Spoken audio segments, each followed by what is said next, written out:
35 miles an hour, not like 50 or 60 miles an hour, which is what looked like was happening earlier across parts of New Hampshire and northern Massachusetts. Satellite's actually surprisingly clean in spots. We're seeing some late day sunshine in the mountains and across the interior, but having a hard time getting rid of the low cloudiness over the mid-coast and down east, and that will be a theme through tonight as well. So temperatures in the 70s in most spots. Again, Caribou, the winner, at 81 degrees there. That's because they saw a little bit more in the way of sunshine. Dew points right around 70 or so, so it stays pretty sticky overnight tonight. Showers continue to be a possibility. Tomorrow we start actually with a little bit of sunshine. We end up though with thunderstorms tomorrow afternoon, and that's when we change our air mass. After that, the end of the week looks better than the beginning, so we'll get there. All right, thanks, Keith. We're going to circle back to what we were talking about off the top of the show. A lot of people on social media wondering about the cost of a potentially life-saving medicine, naloxone, or Narcan as it's called on so many levels. So we wanted to know how much that medicine actually costs. It's sickening to see a company that has a life-saving drug do everything they can to charge the maximum amount of money. Seth Blaze is upset, knowing that the overdose reversal drug, naloxone, can cost thousands of dollars. He's received naloxone before when he struggled with using drugs. And when the need for that drug is highest, the pharmaceutical companies look for ways to make a profit. It's tough to compare apples to apples because there are multiple ways to give naloxone. Treatment for a known or suspected opioid overdose. One of the most well-known is Narcan, a nasal spray. Press the plunger firmly to give the full dose of Narcan nasal spray. The cash price for 2 4-milligram doses can range from $90 to $135. According to company spokesperson Tom Duddy. If you don't have access to affordable naloxone, we won't make a very big impact on this epidemic. People how easy it is to use it. Evzio is an auto-injectable version of naloxone, like an EpiPen. The list price is $4,100, but a company spokesperson says no one really pays that price. She says patients who pay cash will spend $360 for 2 auto-injectors and a trainer. 5 seconds. That can even help the average Joe give a dose. Some detox facilities can get them for free with certain grants. First responders can also get discounts on naloxone nasal spray. If it can make a difference for one person, then it did its job. And we really need to work on finding resources and making sure that individuals get treatment. There's also the injectable kind. It's typically the cheapest option, but requires medical training. It's hard to ask the general population just to be able to do that versus we have a technology that makes it very simple and easy. Let's get that into as many hands as possible. In Portland, Chris Costa, News Center, Maine. Now, Senator Collins has sent letters to major pharmaceutical companies asking them why they increased prices of naloxone. In Maine, residents can obtain Narcan nasal spray without a prescription directly from a pharmacist. Yeah, on our website, we have prescription requests that you can download and give to your pharmacist.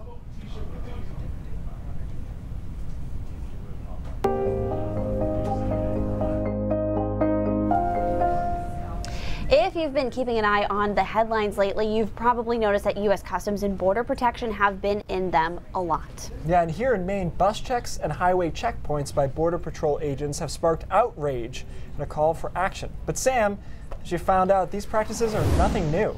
Yeah, guys, Border Patrol agents have actually been doing things like bus checks and highway stops since the late 1950s. And honestly, there's a lot of misinformation out there. So Zach Blanchard and myself teamed up to get a behind-the-scenes look at what our Border Patrol agents do every single day. By ATV, by boat, and even by foot, these agents are out patrolling around the clock, watching for the dozens of people who cross into the U.S. illegally every year. Hotel 24, Hotel 15. So as you can see, if somebody just swam this, quickly you're across and you're in the United States. Border Patrol agents like Dennis Harmon cover terrain like this every day. He and his agents are not only responsible for protecting this rural stretch in Holton, but the entire 611 miles where Maine touches Canada and 100 miles from that border into the state.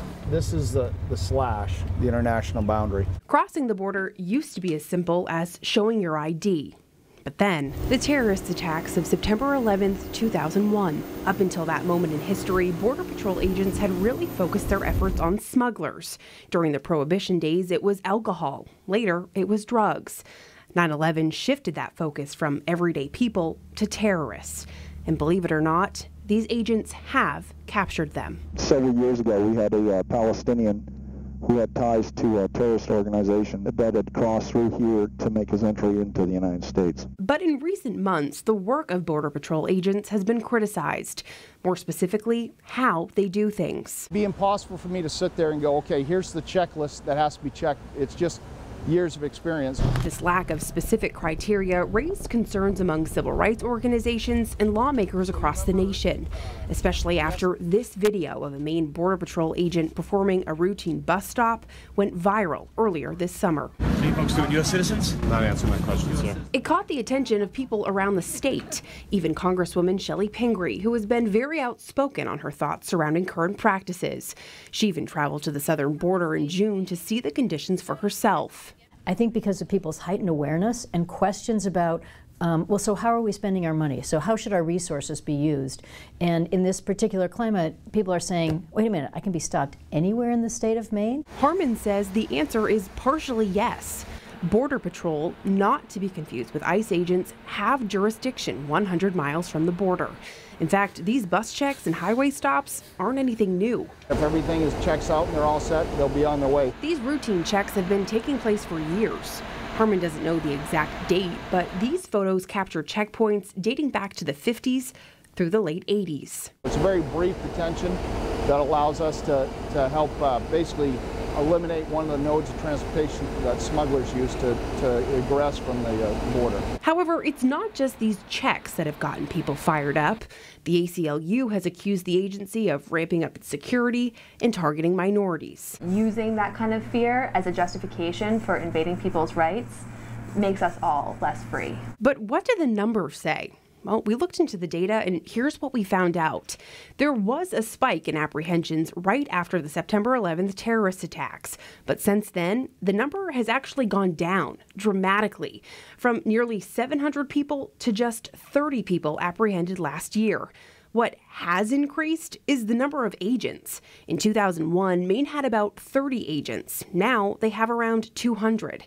And get this, if you break down the 30 arrests from last year by nationality, most are Canadian. The others are from Nigeria and Colombia, Dominican Republic, France, Hungary, and Trinidad and Tobago. It's not Pirates of the Caribbean, it's not guns drawn, we're not, throwing grappling hooks over. I mean, if you're here illegally, you're prosecuted the same. It wouldn't matter if you're a Canadian citizen that entered the United States, you're prosecuted, or if you're a person from Paraguay. Despite the constant criticism and questions, Harmon stands by his agency's mission to protect and serve.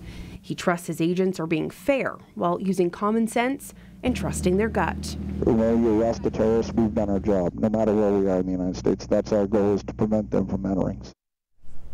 Sam, the number that stuck out at me, only 30 people arrested last year. Yeah, only 30, and only 2 of them were prosecuted. So it's way different than what we're hearing about down at our southern border. And you and Zach are going to have a lot more for us tomorrow as well. Yes. So he's going to be on the morning report. And what's also really cool is that you guys can see even more on our News Center Maine Instagram story. So tomorrow I'm going to introduce you folks to the people who live right on the border to Canada to really put things in perspective. And I think you'll be really interested to see how much technology plays in keeping our border safe. All right, Sam, thanks so much. Looking forward to it. Okay, on the West Coast, the heroic story of a new father that hits close to the heart and close to home. Yeah, and out with the old and in with the new, a local bank is taking a unique step into today's society. It involves lots of ink. Hello, everybody. Hello. One thing, when we have a story, I was saying to Keith, whenever we have a story about overcoming, addiction or anything that has to do with Narcan, naloxone, or the opioid crisis, I'm always amazed at how many of you will say your own personal stories right here on this message thread, or this live feed, I guess. And it's really cool to see all of you guys giving those people support when they speak up and share their stories. So I think that's wonderful. Yeah, I know it can be a heated topic as far as what to do with Narcan and whatnot, but nobody disagrees that it's good to recover from it. Peter asks, why should Narcan be different than any other life-saving medicine? What about insulin or chemotherapy?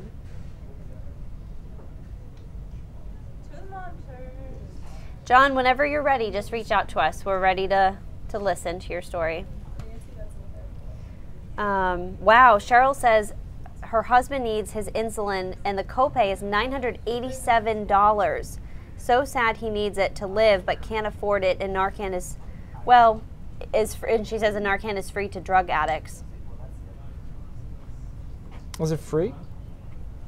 Well, if it's administered by like a... Yeah, I guess if it's administered, but like, that's actually something worth looking into.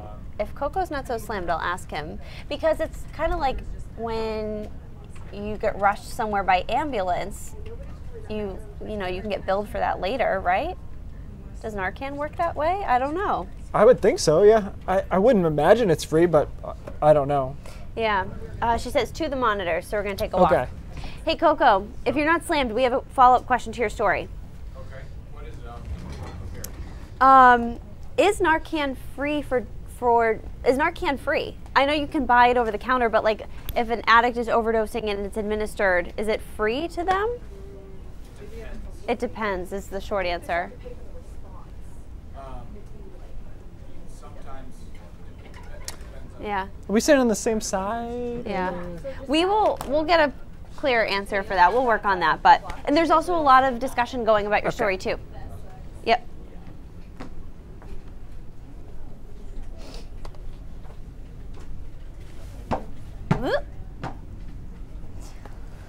Alrighty. All things basementy. Basementy. Oh.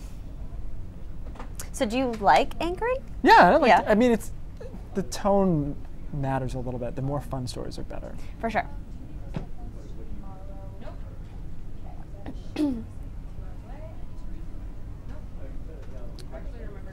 I'm coming home from work early today. I'll explain later. What if you got a text message like that from a loved one? Yeah, that was the text a Maine man sent to his wife yesterday after paramedics checked him for hypothermia. But it's what he did that's getting praise from a fire department thousands of miles away.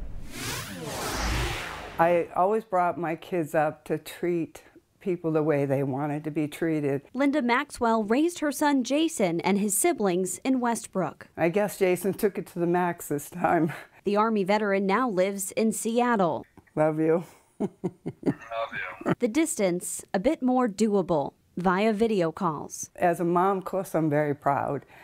Very thankful that he didn't lose his life. Seeing her son's face matters more now than it did 24 hours ago. I yelled for somebody to go get a life vest and a life ring, and I just looked around and no one else was there, and I figured I had to do something. It was Monday morning. Jason was at work at the Port of Seattle. He was, I don't know, about 100, 150 feet out in the water, and I saw something bobbing, and then I just saw hands go up, and I'm like, oh my goodness, it's a person. As his instinct kicked in, he kicked off his shoes and jumped in. By the time I got to him, he was maybe 5-10 feet down under the water, and then I grabbed his uniform, and that's when I realized he was a crew member. Help arrived, and the man was taken to the hospital. Jason was checked out by paramedics and cleared to go back to work. I mean, the water was really cold, I'm not going to lie, but I'm fine today.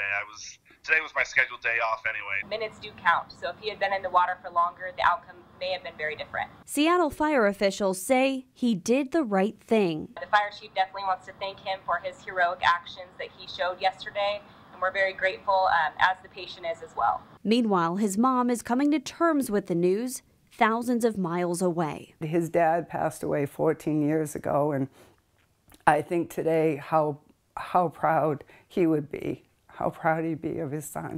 Get some rest. You still look extremely tired. Well, that's because I have a newborn. Yeah, that's true. Linda just returned from Seattle, visiting Jason and his wife and their little one, a new addition to the family. So it's believed the man fell from a cargo ship, and authorities are just trying to work out now what might have caused him to fall. Somehow it doesn't surprise me that that was the text that he sent. Like, that's a real Maine thing to say. Yeah. Gonna be home from work a little early. Like, you're burying the lead Exactly. in that story there. Exactly. I know. What a story, right? It was. Hard to take over the phone. All right, when we come back, Keith is going to go back to that job you normally do. You know that thing, the weather? I got lots of jobs, though. Look at this. I added a few today. I like...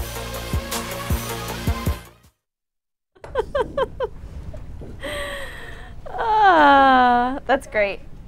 John says, I love the Maine people. Jason makes me proud to be from Maine. Yeah, Deborah. She says, great thing he was there at just the right time to help. Great work, Jason, from Fred. Great job, Jason, from Jennifer.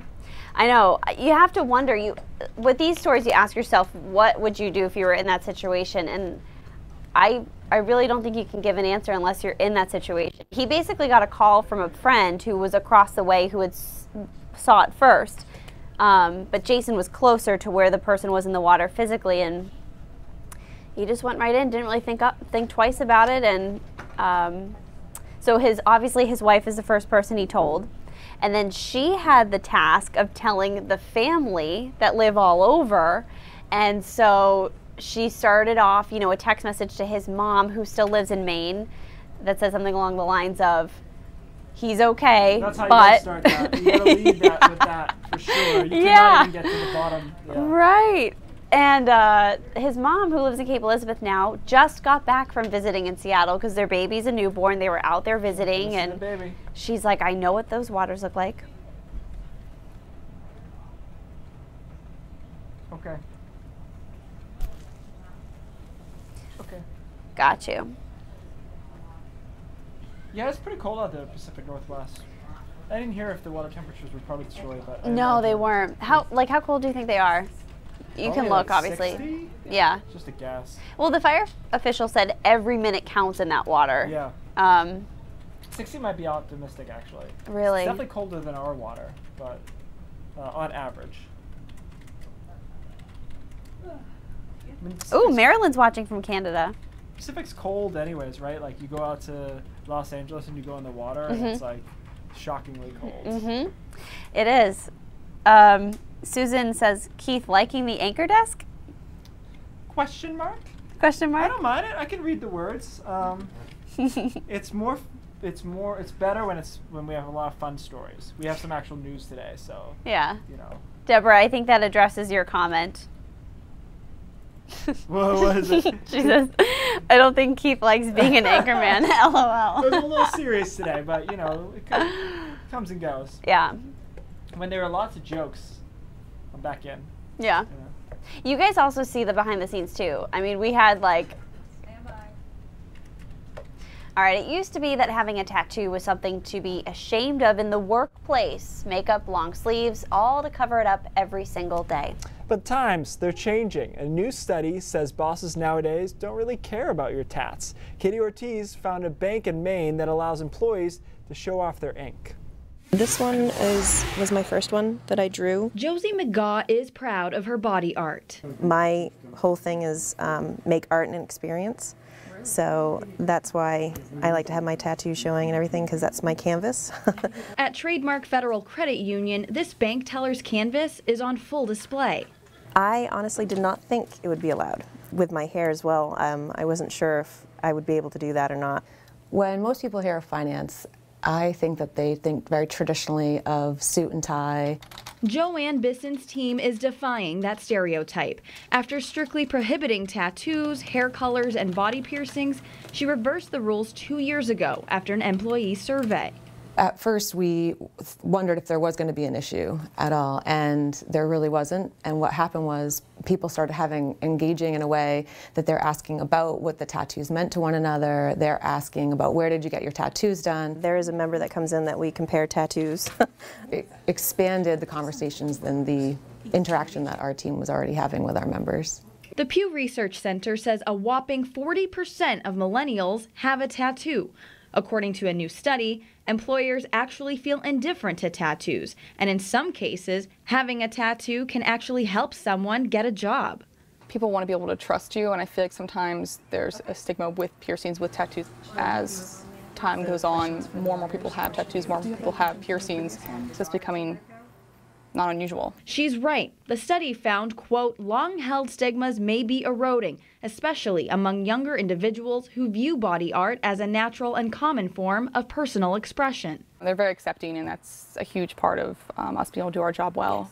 That's, you know, we enjoy coming to work. We enjoy being here. We should accept everyone for who they are, and if they have tattoos, piercings, pink hair, then we should accept that. Very interesting. I know we were. I don't have any, but I'm not against them at all. I just can't decide what I would have. Yeah, I can't commit to it either. I mean, I was thinking about medium, like just this probably like a lower back tattoo. It's your brand, yeah. Yeah. Literally. Lower back in a circle, maybe like with a starfish or something like that. All right, let's go to the weather. Let's do the weather. Yeah. Move on to that. We got a couple of showers out there right now. An unsettled day, particularly along the coastline. Not a ton of rain, but a lot of clouds, a lot of drizzle. And now we do have another band that's moving into southern Maine. As I mentioned before, this was a pretty nasty little band of thunderstorms about 45 minutes ago, but it lost all of its power as it moved over the state line. So just a rumble of thunder now as it moves through Biddeford and on the way to Portland. That's the heaviest rain in the state. The other parts of the state are seeing some light rain, but there's a break with a little bit of clear skies here later in the day across the interior and into the mountains. So that's where we've seen a little bit more in the way of sunshine. Once again, northern Maine, the winner in this whole weather setup, 81 in Caribou. This is the third day in a row now, Sunday, Monday, today, where Caribou was in the 80s and the rest of the state saw a lot of clouds, and we were in the 60s and 70s. 72 in Portland, 75 in Wiscasset, and 78 in Lewiston. Dew points, though, have continued to creep up, and you'll feel it out there now where we got dew points in the upper 60s and low 70s. We talked about this yesterday, that technically this is an oppressive dew point, although with temperatures only in the 70s, it's not that big a deal. It's just a little sticky. When you get warmer temperatures over 80, 85, that's when it feels a little bit more oppressive. Hour-by-hour forecast showers continue through most of tonight, off and on, just scattered stuff. Tomorrow morning, I actually think we're okay. Mid-morning, some sunshine through early afternoon, then thunderstorms break out tomorrow afternoon through tomorrow night. That begins ushering in a drier, more pleasant air mass for Thursday, and Thursday looks like a really nice day. Friday starts with a lot of sunshine as well. It's probably not until 5, 6 o'clock that we see some showers Friday afternoon into Friday evening, some thunderstorms overnight Friday, and improvement looks like for the weekend, a little bit better than originally anticipated. So here's your dew point tracker, how it's going to feel. Humid through the day tomorrow, staying kind of in that middle zone for Thursday and Friday. It's not going to be crisp, but it's going to feel better. And then the weekend at this point looks like the dew points will be in the 50s, which is in that comfortable range at least. And as I mentioned, the weekend forecast is starting to look up and up. I'm not ready to quite lock in Saturday yet. It still makes me a little nervous, but I like Sunday for sure. All right, so here's how we get look. Thursday is a good looking day. Most of Friday is nice until Friday afternoon, Friday night, some showers. Maybe an early shower Saturday, clearing out Saturday afternoon, and then Sunday and Monday both look good. Again, Saturday there's still a little bit as far as moving parts, so we'll keep an eye on that for the weekend, but we should at least be able to get half the weekend. No big heat either in the forecast. Temperatures in the low 70s as we head into next week. All right, let's go to Cindy Williams now for a look at what's coming up at 5:30. Hey, Keith, there's a real crisis going on in the waters off the shores of Maine. As many as 30 seals, many of them seal pups, have washed up dead along the coast, and experts are really having a hard time figuring out why. We're going to have the latest. Plus, selfies can be fun and meaningful ways to capture life's moments, but there is some chatter on the web that they may cause skin cancer. We're going to look to verify what all that buzz is about, all coming up on News Center at 5:30. All right, Cindy, thank you so much. Brain drops when we come back. Cancer, what? The Flash or so something? Real cool. Jason's sister is watching right now, Mary from Seattle. Hey, Mary, I know your mom said that you guys are kind of split. Half the family's in Seattle, half's in Maine. So yes, you must be a very proud sister. I would be too. Debbie says something so nice. This is probably one of the nicest things we've ever had here. She says, I really love how you all are so personal with us. It helps us pull those of us who are not able to get out. I gave you to feel the part of video. the Let's do the community. video. Thank you for being real. That's so nice. A lot of you guys weighing in on the tattoo conversation. That's the order we should do it in. Yep. And yeah, Rachel, you're right. Tattoos are expensive. That's another commitment with a tattoo. It's like, it's a financial commitment. It does cost a good amount of money. I think if you get like a color one too. And some of them too, like if you get it on your foot, like a girlfriend of mine has one on her foot, she has to get it touched up every once in a while, and then that costs money. I was thinking about getting like a teardrop tattoo. Oh yeah. One here, just, you know. Do you know what that symbolizes? Yeah. Believe it or not, contrary to popular belief, I know what that means. Yeah, it's the hip hop culture that helped you with that. Exactly. So, okay, you said, what is Brain Drops about? It's okay, that's fine. Is that too much? Are you good? That'll be fine. It's a shelf cloud. It's really cool. This was taken a week ago? August 7th. It's it was outside of in Illinois, but you'll see. It's really cool. And then we'll talk about what it is. I wonder what part of Illinois. I don't know where that is. I don't know where that is either. Yeah, I have no idea. There's a Walmart there. That's all I can tell you. Well, Liam, good job in the camera. Liam. Nailed it. Liam, the Digicenter's been so active lately. I know. Off the digicharts. You were here with my pitch of getting Liam a microphone, right? Yes. Well, we're going to make that happen. Even Joe said it today. Let's make it happen. Joe said that Liam needs a mic. I agree. It's a great idea that Keith had. Liam needs a mic. Come on, Liam, Facebook. you're going to be like the Gelman. This is what the show needs to be about. From Regis and Kelly. It needs to be about Liam. Oh, now I messed with the tripod. Okay. Okay. I think we're good now. I love it. All right, today's Brain Drops. Really cool video. Let's roll it, and I'll try to narrate a little bit for you. This is in Illinois on August 7th. It's outside of Walmart. That's really that pertinent. Check this cloud out. Can you imagine coming out of Walmart and seeing this? Thing. As a weather nerd, this is... it looks like an avalanche or something of cloud. Yes. So it's a shelf cloud.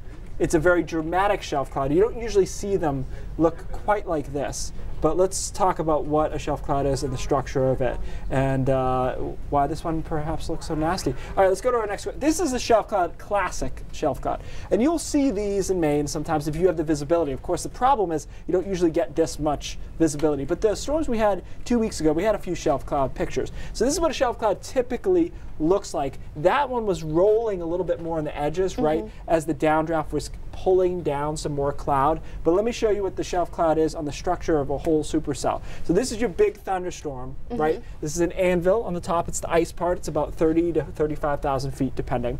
And this is where the lightning originates from, by the way. We'll talk about that some other day. So all of this is all you're seeing on the ground. So the tornado they're pointing out. I was wondering if a tornado was associated with a shelf cloud. It can be. Okay. But the way it's set up, the storm would be moving this way. Okay. The shelf cloud is your first warning. It's the beginning of the storm. So what you're essentially seeing is that you've got an updraft and then you've got a strong downdraft as the cloud is basically expelling air. That's pushing that cloud base down. That's why it looks so low. And when it hits and then spins, when it hits the ground, that's why it looked like it was rolling there. Shelf cloud's not where the tornado would be. It would be behind that in a wall cloud. But in the general structure, that's your warning that a storm's going to be nasty, and everything behind it is only worse. I'll tell you, after living in the Midwest, I don't look at the clouds the same again. Right. After seeing those funnel clouds form. Yeah. Exactly. Yeah. Thanks, Keith. News Center Maine at 5:30 starts now. Straight ahead in this half hour. I noticed that a lot of them were not big ones. They were just... Conversation about several of our stories today. Every day after the show ends, we go through and we read them, and we'll try to respond as best we can. But if you have a question or if you want us to look into something further, use the hashtag AskNow. All right, have a good night. We'll see you tomorrow.